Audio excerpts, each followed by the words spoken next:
감소를 시켜주시고, 여기 취득가액 2018년 말 공정가액, 2019년 말 공정가액, 이렇게 세 가지 금액이 나오는데, 저희가 지금 보유하고 있는 금액은 맨 마지막 금액이에요. 가장 최근 금액으로 2,100만 원 감소시켜주고, 그 다음 돈 받은 거 적어주셔야겠죠?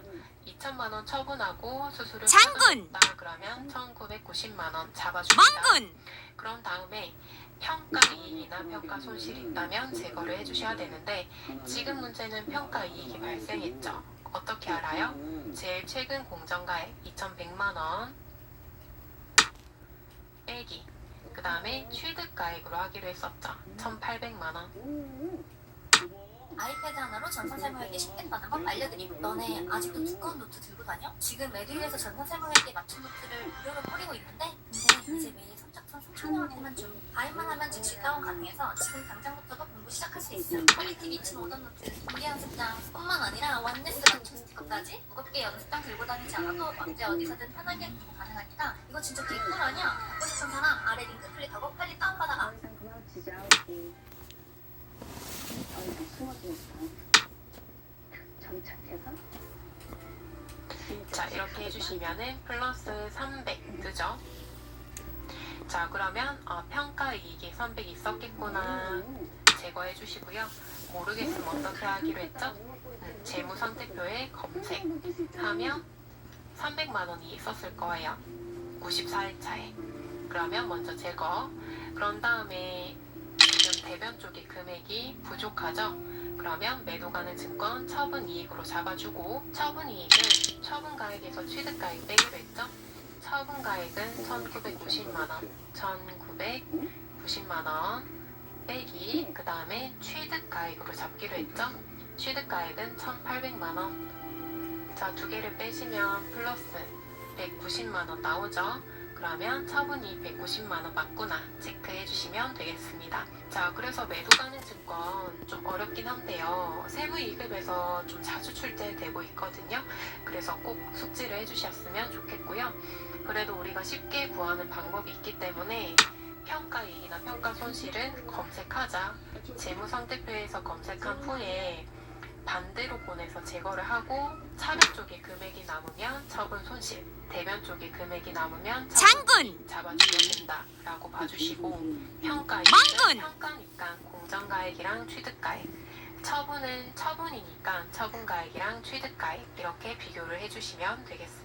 자, 그 다음에 3번. 3번은 기본적인 문제죠. 예수금. 이런 거 틀리면 안 됩니다, 여러분. 자, 예수금은 급여를 지급하는 자가 원천징수를 하겠다. 원천징수는 세금을 떼는 거죠. 자, 급여 지급하면서 소득세, 사대보험 떼두었다. 그럼 예수금 부채로 잡아두고 보통예금에서 이체했다. 회계 처리해 주시면 되겠죠. 자, 급여 말고도요, 우리가 퇴직금 지급할 때에도 퇴직소득세라는 세금을 떼둘 수도 있고요. 그 다음에 상대방한테 이자를 주면서도 소득세를 뗄 수도 있습니다. 그래서 다양하게 나올 수는 있지만, 우리가 지급하면서 원천 징수했다라는 단어가 나오면 예수금으로 잡아주시면 되겠습니다. 자, 얘도 예제를 한번 보도록 할게요. 자, 영업부서 직원한테 급여 공제를 했고, 자, 차감 지급액은 보통 예금 계좌에서 이체했다. 기본급 322죠. 환관비 넣어주고, 그 다음 소득세부터 장기 요양보험까지는 저희가 세금으로 떼두는 거예요. 이 공제합계가 예수금, 부채 증가, 나머지 금액을 보통예금에서 지급했다라고 나오죠. 자, 그 다음에 2번도 한번 보시면은 저희가 교육을 위해서 외부 강사를 초청을 했고, 강사료 100만 원을 지급했는데, 자, 저희가 소득을 지급하고 있죠. 그때 원천 징수세액 소득세 33,000원 떼고 나머지 금액을 보통예금으로 지급했다. 자, 그럼 이 금액도 마찬가지 교육훈련비로 100만원 잡아주고, 원천 징수는 세금 저희가 떼둔 거죠. 예수금, 부채 증가, 나머지는 보통예금으로 잡아주시면 되겠습니다. 자, 그 다음에 4번 3번 4번 다 기본이죠, 여러분. 제가 여기 적어드린 거는 기본적으로 꼭 알고 계셔야 된다라고 넣은 거예요. 자, 그 다음에 선납세금. 선납세금은 반대 입장입니다. 이자 수익 등 소득을 지급받을 때 세금을 미리 납부하는 경우입니다. 자, 이자 수익 30만 원이 발생했고 원천 징수 차감하고요. 나머지 보통 예금 계좌로 입금이 되었다. 자, 그럼 이자 수익 증가 자리 적어주고 원천 징수 당한 거 이번에 저희가 돈을 떼인 거죠. 46,200원 세금을 미리 납부했다. 선납세금 자산으로 잡고 나머지 금액 보통 예금으로 들어왔습니다. 자, 그 다음에 5번. 자, 5번은 정말 중요합니다. 제가 계속 중요하다라고 말씀드리고 있는데 여기 있는 계정 과목들이 정말 자주 출제돼서 그래요. 자, 퇴직연금이라는 건요, 우리가 직원들 퇴사할 때를 대비해서 연금을 가입을 하는 거예요. 근데 확정급여형은 퇴직연금에서 발생한 운용수익을 회사가 들고 가기 때문에 회사의 자산으로 잡고요. 확정기여형은 직원이 관리를 합니다. 따라서 직원의 통장이기 때문에 저희 입장에선 납입할 때 바로 그냥 비용 처리하는 거죠. 자, 퇴직금 지급을 위해 국민은행에 확정기여형 퇴직연금에 가입하고 850만 원은 보통예금에서 지급했습니다. 50%는 공장, 생산직, 직원, 근로자분이고 나머지는 본사 거다. 그럼 반반 나눠주시면 되겠죠? 자, 생산직은 제조 쪽으로, 영업직은 판관비 쪽으로 바로 퇴직급여 처리해주시고 대변의 보통예금. 자, 그리고 2번은 확정급여형이 가입했다라고 나와있네요. 그러면 퇴직연금 운용자산으로 잡아주시고 보통예금에 돈 나가면 되겠습니다. 그리고 혹시나 수수료가 들어갔다 그러면 수수료 비용으로 해주시고 영업직이다 그러면 판관비, 생산직이다 그러면 제조 쪽으로 보내주시면 되겠습니다. 자, 이 부분 잘 봐주시고요. 원래 둘 중에 하나면 더 헷갈리거든요. 그래서 급여랑 반대로 처리해야 된다라고 외워주시면 좋을 것 같습니다. 자, 그 다음에 6번 퇴직금 지급 시. 자, 퇴직급여 지급할 때에는 먼저 첫 번째로 퇴직급여 충당부채부터 먼저 잡아주시고 부족한 급여는 퇴직급여로 비용 처리해주시면 되겠습니다. 자, 문체에서 퇴직급여 충당부채가 얼마 있다 알려주는 경우도 있고 저희 보고 직접 찾으라고 하는 경우도 있을 거예요. 그럴 때에는 얘가 부채니까 재무상태표에 들어가시면 얼마가 남아있는지 나올 거예요. 자, 예를 들어 직원이 퇴사했고 100만 원이라고 가정을 할게요.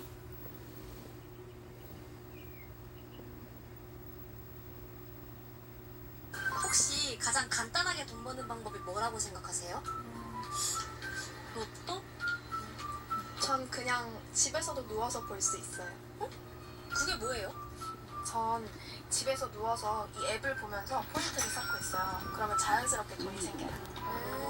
누워서 돈 번다니 대단한데요? 지금 틱톡 라이트를 설치하시고 캐시로 교환할 수 있는 포인트를 받아가세요.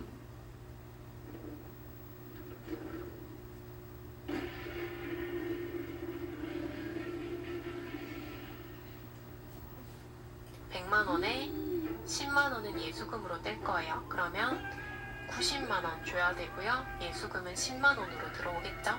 퇴사할 때도 퇴직소득세 납부해야 되거든요.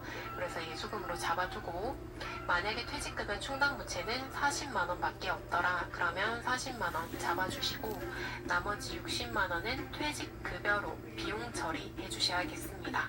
자, 그래서 순서는 퇴직급여 충당부채 잔액 먼저 쓰고 모자란 금액은 퇴직급여 쓴다 라고 꼭 기억을 해주시길 바라겠습니다.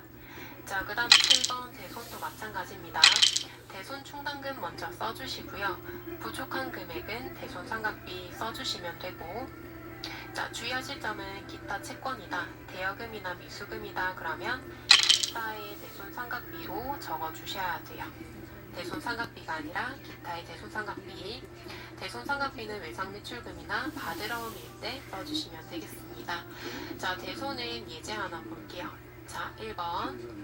자, 대원을 부도로 외상 매출금 잔액 150만 원이 회수가 불가능하다. 그러면 자산 감소시켜주고, 대손 처리하기 전에 대손 충당금 잔액은 84,000원이다. 그러면 대손 충당금부터 먼저 써주시고 모질한 금액은 대손 상각비 비용으로 채워주시면 되겠습니다. 자, 그리고 2번. 단기 대여금 회수가 불가능하다. 그러면 대변 쪽에 자산 감소 시켜주고 단기 대여금에 대한 대손 충당금 현재 잔액은 300만 원이고 그러면 대손 충당금 먼저 써주시고 부족한 금액은 기타의 대손 삼각비로 써주셔야 돼요. 자, 대손 충당금 먼저 쓰고 부족한 금액은 비용, 즉 대손 삼각비 혹은 기타의 대손 삼각비로 처리한다. 이 부분 잘 기억해 주셔야 되고요. 그리고 학생분들이 기타의 대손 삼각비 써야 되는데 대손 삼각비 써서 틀리는 경우가 굉장히 많아요. 그래서 기타의 대손 삼각비로 처리해야 된다. 이 부분 잘 체크해 주시면 좋을 것 같습니다. 자, 우리 세무 2급에서는 대손 발생도 자주 나오지만 대손 회수가 훨씬 더 자주 나오죠. 대손 회수는요, 대손 발생한 줄 알고 대손 처리를 다 했는데 몇 달 후에 다시 거래처로부터 돈을 받은 경우예요. 그럼 결론적으로는 대손이 아니라는 뜻이죠. 돈 받은 거 적어주시고 대손 충당금을 원래 자기 자리 대변 쪽으로 넣어주시면 돼요. 대손 충당금은 자산을 차감시키는 개정 과목이기 때문에 자산이란 반대 자리가 원래 자기 자리예요. 그래서 자산 증가 자리는 차변이죠. 그래서 반대인 자산 감소 자리 대변이 자기 자리입니다. 자, 이때 주의하실 점은 대손 세입 공제를 고려하지 않기로 한다라고 나온다면은 대손 충당금으로 마무리해 주시면 되고, 만약에 대손 세입 공제를 받았다, 대손 세입 공제를 고려해라 라고 나온다면은 여기 세액 있죠? 부가세 예수금으로 회계 처리를 해주셔야 돼요. 자, 예제 볼게요. 자, 전기에 회수 불능 채권으로 대손 처리했던 외상 매출금 절반을 현금으로 회수했대요. 자, 그러면 600 중에 절반이니까 현금 300만원 자산 증가시켜주고 그 다음 대손 충당금을 원래 자기 자리로 넣어주셔야 됩니다. 자, 외상 매출금을 회수했기 때문에 외상 매출금이랑 관련이 있는 대손 충당금, 외상 매출금이 108번이거든요. 그러면 대손 충당금은 109번으로 넣어주시면 되고, 대손 세입 공제는 적용하지 않는다라고 나와 있죠. 그래서 대손 충당금만 넣고 끝나는 거예요. 자, 일반 전표에 대손 충당금 검색하면 굉장히 많죠. 외상 매출금이랑 관련이 있으면 109번, 바드럼이랑 관련이 있으면 111번 이렇게 따로따로 처리를 잘 해주셔야겠고요. 자, 그 다음 44번도 볼게요. 자, 전기의 파산으로 인해서 대손 처리했던 외상 매출금, 자, 대손 세입 공제를 받았다라고 나와 있죠. 자, 대손 세입 공제를 받았다라는 얘기는 저희가 부가세도 같이 떼었겠죠. 떼인 부분에 대해서 공제를 받았다라는 뜻이기 때문에 저희가 110만원 중에서 10만원이 부가세겠죠. 그러면 공제받았던 부가세를 다시 납부를 해주셔야 돼요. 자, 따라서 현금 110만원 적어주고 대손 충당금 100만원, 그 다음에 부가세 예수금으로 10만원을 잡아주셔야 돼요. 자, 대손세입 공제를 받았다, 부가세 예수금 처리해주고 대손 세입 공제 적용하지 않는다 그러면 부가세 예수금 처리 안 합니다. 자, 그 다음 사채 볼게요. 자, 사채는요, 저희 회사가 일반 투자자들을 대상으로 사채라는 걸 발행해주고 돈을 빌려오는 거예요. 자, 이때 액면 금액으로 회계 처리해 주셔야겠습니다. 자, 사채는 저희가 돈을 빌리는 거였죠. 그래서 부채 증가 자리인 대변에다가 적어주시고 무조건 액면 금액으로 잡아주셔야 돼요. 액면 금액은 사채 겉면에 이렇게 100만원 빌리겠습니다 라고 적혀있는 금액을 액면 금액이라고 해요. 자, 근데 100만원짜리를 100만원에 발행을 할 수도 있지만 싸게 발행할 수도 있고요, 비싸게 발행할 수도 있어요. 자, 그래서 현금 들어온 거는 발행 금액으로 잡아주고 두 개 금액이 맞지 않겠죠. 차변의 금액이 남는다 그러면 사채 할인 발행 차금으로 잡아주고, 대변의 금액이 남는다 그러면 사채 할증 발행 차금으로 넣어주셔야 돼요. 예제 볼게요. 액면가액 2천만원이고 사채를 1920만원 발행했다. 자, 그럼 대변의 사채 부채 증가 처리해주고 무조건 액면 금액 잡습니다. 그 다음 발행 금액은 1920만원이죠. 2천만원짜리를 1920만원 받고 발행을 했기 때문에 나머지 80만원은 사채 할인 발행 차금으로 잡아주셔야 돼요. 자, 반대 경우도 볼게요. 22번 액면가액 3천만원이고 3년 만기 사채를 3,200만원에 발행했다. 자, 그럼 사채는 무조건 액면 금액 부채 증가 3천만원 잡아주시고 실제로 발행한 금액은 3,200이죠. 그럼 200만 원은 사채를 할증, 비싸게 발행했다. 사채 할증 발행 차금으로 잡아주시면 되겠습니다. 자, 그 다음 11번 주식 발행 볼게요. 주식 발행도 마찬가지로 액면 금액으로 잡아주셔야 돼요. 자, 사채와 주식을 유가증권이라고 하거든요. 유가증권을 회사가 발행했을 때에는 무조건 액면 금액으로 잡아야 된다라는 거 잘 체크해 주시고, 자, 자본금 액면 금액 잡아주고요. 현금 발행 금액 넣어주고, 차변의 금액이 남는다. 그럼 이때도 마찬가지. 주식 할인 발행 차금으로 넣어주시고, 초읽기에 들어갑니다. 대변의 금액이 남는다. 주식 발행 초과금으로 잡아주시면 되겠습니다. 자, 그런데 이때 주의하실 점 있어요. 만약에 주식 할인 발행 차금을 적으려고 장군! 하는데 장부에 반대 계정인 주식 발행 초과금이 있더라. 그러면 먼저 제거를 한 후에 할인 발행 차금 넣어주셔야 되고요. 주식 발행 초과금을 잡아야 되는데 장부에 주식 할인 발행 차금이 망군! 있더라. 그러면 먼저 제거하고 남은 잔액을 주식 발행 초과금으로 잡아주셔야 돼요. 자, 말로 해서 헷갈리시죠? 예제 한번 보여드릴게요. 9번 예제 보도록 하겠습니다. 자, 유상증자를 위해, 유상증자는 대가를 받고 자본금을 증가시켰다라는 얘기예요. 즉, 돈을 받고 주식 발행했다라는 뜻이에요. 자, 새로운 주식 2,000주를 만원에 발행하고 보통 예금 계좌로 입금을 받았고요. 자, 유상증자일 현재 주식 할인 발행 자금이 존재하고 있고 액면 가액 하나, 2,000원이다. 둘, 자, 존재하고 있다라는 거 괜히 한승! 알려주는 거 아니에요. 장부에 정리하라고 알려주는 겁니다, 여러분. 자, 그러면은 일단은 대변에 주식 발행했죠. 자본금 적어주고 액면 금액 5,000원 곱하기